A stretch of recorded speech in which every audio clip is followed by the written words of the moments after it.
جی جناب راجہ پرویز اشرف صاحب.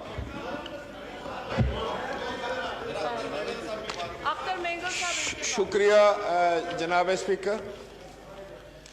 جناب اسپیکر، پارلیمان میں ہم سب کو اس بات کا خیال رکھنا چاہیے کہ پارلیمان کا تقدس، آپ کی اسپیکر چیئر کا تقدس جو ہے وہ ہم سب کو ملحوظ خاطر رکھنا چاہیے، خواہ ہم اس طرف بیٹھے ہیں یا اس طرف بیٹھے ہیں. جناب اسپیکر، آپ کی کرسی جو ہے وہ کسٹوڈین آف دی ہاؤس، اور دنیا بھر کے پارلیمانز میں کئی دفعہ ایسے واقعات ہو جاتے ہیں، اس قسم کی سچویشن ارائز ہوتی ہے جہاں آپ کو پھر بڑے تحمل اور تدبر کے ساتھ اور صبر کے ساتھ معاملات کو سنبھالا دینا ہوتا ہے.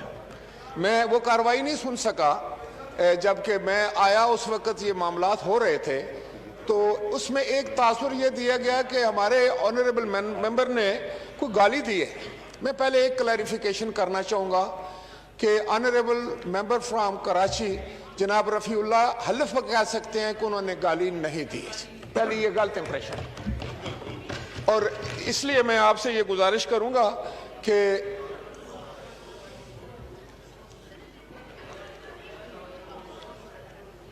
جناب اسپیکر، پارلیمان ہو، یہ آنریبل آگسٹ ہاؤس ہو یا ہمارا ملک ہو، ہمارے شہر کی گلیاں ہوں، میدان ہوں یا ہمارا دیہی علاقہ ہو، بنیادی طور پر محترمہ کشور زہرا صاحبہ، آپ کا نمبر آ رہا ہے، آپ تھوڑا سا تحمل سے کام لیں، اس کے بعد آپ ہی کا یہ توجہ دلاؤ نوٹس آ رہا ہے. جی راجہ پرویز اشرف صاحب. جناب اسپیکر، تو سب سے پہلی جو ضروری بات ہے کہ ہمیں اپنے رویوں پر بالکل کنٹرول رکھنا چاہیے، اور ہمیں اپنے رویوں کو اس طرح رکھنا چاہیے کہ اس سے ماحول خراب نہ ہو، خواہ وہ ملکی ماحول ہو، خواہ وہ ہمارے ایوان کا ماحول ہو، کہ جب آپ ایوان کا ماحول خراب کرتے ہیں تو اس کے اثرات جو ہیں وہ پورے ملک پر پڑتے ہیں. یہ میری استدعا ہوگی دونوں اطراف سے. اب جناب اسپیکر، دی آنریبل منسٹر صاحب نے جو یہاں پر تقریر کی ہے، آپ خود سوچیں، آپ اس کا اندازہ لگائیں. میں زیادہ بات نہیں کرنا چاہوں گا. کیا انہوں نے ماحول کو بہتر رکھنے کے لیے تقریر کی ہے؟ یہ تقریر تو پہلے دن سے، جس دن میں اس ہاؤس میں آیا ہوں، ہم نے حلف لیا ہے، یہی لہجہ، یہی گھسی پٹی، وہی گفتگو، وہی ان کے فکرے، وہی ان کے الفاظ. تو کب تک؟ ہمارے تو کان پک گئے ہیں، اب تو دنیا کے کان پک گئے ہیں. آپ نے یہاں کوئی ریزولوشن کی بات کی ہے کہ پی ڈی ایم جو ہے وہ غیر آئینی ہے، وہ غیر قانونی ہے. جناب اسپیکر، میری یہ استدعا ہوگی آپ سے. دیکھیں، میں ہمیشہ یہ بات کرتا ہوں کہ جب آپ ایک پاکستان ڈیموکریٹک موومنٹ کی بات کرتے ہیں، اس کو غیر آئینی قرار دے دیتے ہیں، تو آپ اپنے آپ کو آئینی کیسے قرار دیں گے؟ مجھے یہ بتائیں. کیا یہ جمہوریت نہیں ہے اس ملک میں؟ کیا ہم یہ کہیں کہ اس وقت جمہوریت نہیں ہے؟ کہ جمہوری یہ حق ہے. آپ آئین کی بات کرتے ہیں، آپ رولز کی بات کرتے ہیں. کون سا آئین پاکستان کے عوام کو روکتا ہے کہ وہ اپنا احتجاج نہ کرے؟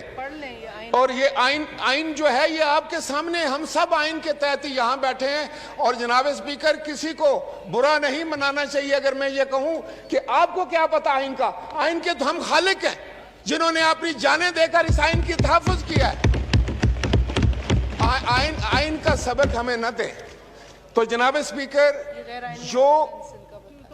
جو آپ نے کہا ہے کہ پی ڈی ایم میں نعرے لگے ہیں، اس ممبر نے، جو جے یو پی کے ممبر تھے، انہوں نے برملا اس کا اظہار کیا، پبلکلی کیا، اپالوجائز کیا کہ یہ سلپ آف دی ٹنگ تھا اور میرا کوئی اس قسم کا منشا نہیں تھا. لیکن آپ اس کو ایک لفظ کو لے کر سیاسی بناتے بناتے میں سمجھتا ہوں آپ حالات کو خراب کر رہے ہیں.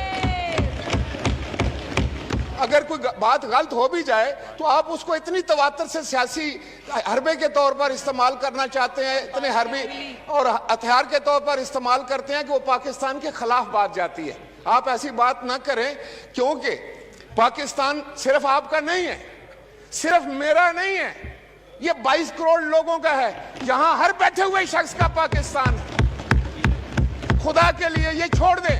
یہ پرانا ہو گیا کہ فلاں غدار ہے، فلاں محب وطن نہیں ہے، فلاں یہ ہے، فلاں چور ہے، فلاں ڈاکو ہے. اور اگر یہ ڈاکو اور چور ہم نے گننے شروع کر دیے تو پھر شاید آپ کے پارلیمان کی کوئی عزت اقتدار نہیں رہے گی. لوگوں کی نظروں میں آپ خود گر جائیں گے.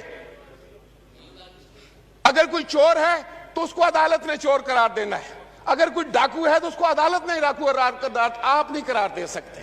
نہ یہ کر سکتے ہیں آپ یہاں پر، نہ یہ بات ہو سکتی ہے یہاں پر. کانسٹیٹیوشن کی وائلیشن اگر آپ کریں گے تو ہم پوائنٹ آؤٹ کریں گے. آپ مجھے بتائیں کہ جس وقت صوبائی خود مختاری کی بات ہوئی تو وہاں پر اگر پی ڈی ایم میں یہ کہا گیا کہ آپ نے جو صوبوں کے جزیرے ہیں ان کو صوبوں کا حق تسلیم کرنا ہے، تو یہ کیا کانسٹیٹیوشن میں نہیں ہے؟ کیا یہ کانسٹیٹیوشن کی آرٹیکل 1 نہیں ہے، 97 نہیں ہے، 172 نہیں ہے، 239(4) نہیں ہے؟ کیا اس کی وائلیشن نہیں ہے؟ اگر ہم یہ بات کریں، خواہ ہاؤس میں کریں، خواہ پی ڈی ایم کی کریں. اور دوسری میں آپ سے گزارش کر دوں کہ پی ڈی ایم کیا ہے؟ پی ڈی ایم اس وقت پاکستان کے لوگ جو غربت، جو مہنگائی، جو بے روزگاری اور آپ کے انتخابی وعدوں کی چکی میں پس رہے ہیں، یہ ان کے جذبات کی عکاسی ہے کہ لوگ لاکھوں کروڑوں کے لوگ نکل چکے ہیں. آپ حوصلہ رکھیں، آپ کے نروز ٹوٹ رہے ہیں، مجھے پتہ ہے. آپ کے چہرے پر جو ہوائیاں اڑ رہی ہیں میں ایک سیاسی کارکن کے طور پر پڑھ سکتا ہوں. مجھے پتہ ہے کیا آپ کا ہونے والا ہے، لیکن اس وقت حقیقت یہ ہے کہ آپ ہر قسم کے انتخابات سے بھی بھاگ رہے ہیں. آپ کہتے ہیں کہ ہم نے جو ہے وہ آپ کے رستے میں روڑے اٹکائے ہیں. بھائی میں یہ بھی وضاحت کرنا چاہتا ہوں کہ اگر آپ لے کر آئے تھے کوئی بھی قانون سازی جو ملکی حق میں ہے تو ہم نے اس کی کبھی مخالفت نہیں کی. ایک آپ انسٹانس بتا دیں. لیکن میں نے یہ دیکھا ہے اور میں اپنے خدا کو حاضر ناظر جان کر کہتا ہوں کہ آپ ہمارے ساتھ بیٹھ کر ایک بات کرتے ہیں اور فوری طور پر ہاؤس پہ آ کر آپ دوسرا اس کو سیاسی رنگ دے دیتے ہیں. یہ کہاں کی پارلیمنٹیرین کی پریکٹسز ہیں؟ کہاں کی پارلیمنٹ کی یہ روایات ہیں؟ آپ فیٹف کی بات کرتے ہیں. جو کچھ آپ نے کہا ہم نے مانا. ہم نے آپ کو ہر طرح سے، اس دن بھی ہم کھڑے ہو کر یہ بتانا چاہ رہے تھے کہ ہم آپ کے ساتھ ہیں، لیکن آپ نے دیکھا کہ آپ کے نمبرز پورے ہو گئے تو آپ نے کہا نہیں انہوں نے یہ کیا، انہوں نے یہ کیا، یہ ہم تو این آر او مانگ رہے ہیں. تو جناب والا کیا سب کچھ کرنے کے بعد گرے لسٹ سے پاکستان نکل گیا ہے؟ یہ ہے آپ کی کرتگردی، یہ ہے آپ کی وزارت خارجہ کی کرتگردی، یہ ہے آپ کی ناکامی.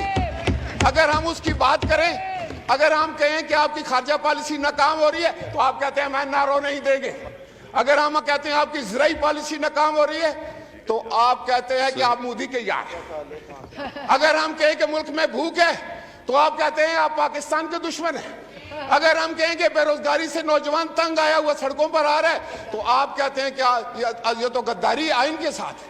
یار خدا کا خوف کرو. صحیح جی، شکریہ. جمعہ 8 دن ہوئے، پہلی دفعہ آپ لوگ حکومت میں آئے ہیں. جو آپ سے، اور یہ میرا خیال ہے 2 دفعہ یہ آئے ہیں. نہیں یہ 2 دفعہ آئے حکومت میں، پہلی دفعہ اور آخری دفعہ، 2 دفعہ. تو میں یہ کہہ رہا تھا آپ کو جناب اسپیکر کہ اس ماحول کو ٹھیک رکھنا ہم سب کا فرض ہے. لیکن اگر پی ڈی ایم نے آپ کو حواس باختہ کر دیا ہے تو یہاں کم از کم آپ کو صبر اور تحمل کے ساتھ بیٹھنا ہوگا. اب آپ سے کوئی این آر او اگر مانگ رہا ہے اور اس کا نام آپ نے ضرور بتانا ہے. ریڈیو پاکستان کے امپلائیز جو ہیں وہ ڈی چوک پر پہنچ چکے ہیں، پولیس لگی ہوئی ہے. مجھے بھی آنے میں کافی دیر ہوئی. اس کے بعد اس کی آپ مذمت کریں گے یا وہ غداری کر رہے ہیں؟ اگر میں یہ کہوں کہ ابھی کل کی بات ہے کہ ہزاروں کی تعداد میں خواتین بیٹھی ہوئی تھی جو آنریبل سپیکر یہاں ہر وقت اٹھ کے بڑی زبردست تقریر سخت الفاظ میں کرتے ہیں اور اپوزیشن کو صرف گالیاں دیتے ہیں، ان کو یہ توفیق ہوئی کہ ان کو خواتین کے پاس چلے جاتے ہیں. دیکھیں اسٹیٹ لائف انشورنس کمپنی کے لوگ 2 لاکھ سے زیادہ لوگ بے روزگار ہو کر سڑکوں پر پھر رہے ہیں. تو آپ کو یہ سوچنا چاہیے، آٹے کی قیمت کا سوچنا چاہیے. لوگوں کے پاس چولہا جلانے کے لیے پیسے نہیں ہیں. آپ نے سرکاری ملازمین کا 1% تنخواہ نہیں بڑھائی، 1 پیسہ آپ نے پینشن نہیں بڑھائی. اور آپ کا سارا گزر بسر جو ہے اپوزیشن کو گالیاں دینا اور اپوزیشن کو چور قرار دینا. اس سے میں آپ کو ایک بات بتاؤں, شکریہ جی. اس سے میں آپ کو بتاؤں کہ پاکستان کے مسائل جناب اسپیکر حل نہیں ہوں گے اور آپ کو جواب دہی کرنی پڑے گی. پاکستان کے لوگ اب آپ کا مزید انتظار نہیں کر سکتے. آپ نے جتنے انتخابی وعدے کیے تھے وہ جھوٹ تھا, وہ فراڈ تھا, وہ پاکستان کے لوگوں کے ساتھ بددیانتی تھی. شکریہ.